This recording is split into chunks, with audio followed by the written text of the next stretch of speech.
As you know, it's been quite the windy Friday, not only across the northern plains, but even down into the Rockies. They're dealing with some very strong wind, and the desert Southwest getting in on sandstorms due to 60-mile-per-hour wind gusts. But at home, we've had gusts anywhere between 40 and 50 miles per hour, closer to 60 in Montana, and that wind is going to continue to be blustery overnight. 34-mile-per-hour gusts at Lake Metagoshi, 54 degrees though, 57 in Minot with the clouds and a gusty wind out of the southeast. For the moment, the wind on average is sustained around 20 to 30 miles per hour with a southeast breeze, and the gusts between 25 and in some cases closer to 40. At the airport right now, the latest gust 35 miles per hour, and we could feel similar wind gusts like that on Saturday. Sunday, the wind breezy, not windy, out of the east, maybe some 25 to 30 mile per hour gusts with a wind becoming light out of the north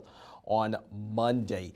What's your weekend outlook looking like? Well, windy, at least for Saturday. That's going to be the case throughout the entire Peace Garden state, and it looks like we're going to be remaining dry at least for Saturday. Now, the wind not as strong tomorrow evening across the US 85 corridor, but here at home across central and eastern parts of the region, we will be feeling the wind at least through Saturday evening. But we'll be watching a chance for showers come into play, at least in the southern half of North Dakota for Sunday morning, but a few of those showers will try to reach the Highway 2 corridor, so rain chances are roughly 30% for the Magic City and get much lighter as you go north of Highway 2. But the greater rain chances should remain well to our south along and south of I-94. So for Saturday, it's 50s and low 60s for our highs, windy, but consider it breezy for Sunday with that slight chance of a spotty shower or two, which means that northern North Dakota, little, if any, moisture expected. If you do get a little bit of rain, it's not going to accumulate up to much of anything, unlike the south.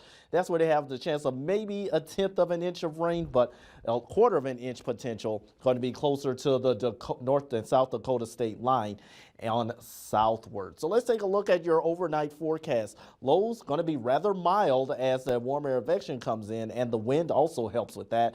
We're going to be at least in the mid to upper 30s for our morning lows and back to near 60 for our Saturday highs. And that's going to be the case throughout much of North Dakota, South Dakota, as well as eastern Montana, which means that travel plans, weather-wise, the wind is going to be the biggest issue. Looking at your next 7 days, a little chilly somewhat on Sunday rather, with those highs right near 50 degrees. We're at least in the mid 50s for Monday. Slight chance of a shower at 30%, but then the weather settles down for Tuesday and beyond next week. Sunny, light wind, highs in the low to mid 60s, and even morning lows above freezing, mid to upper 30s, maybe even some low 40s for your lows on Wednesday.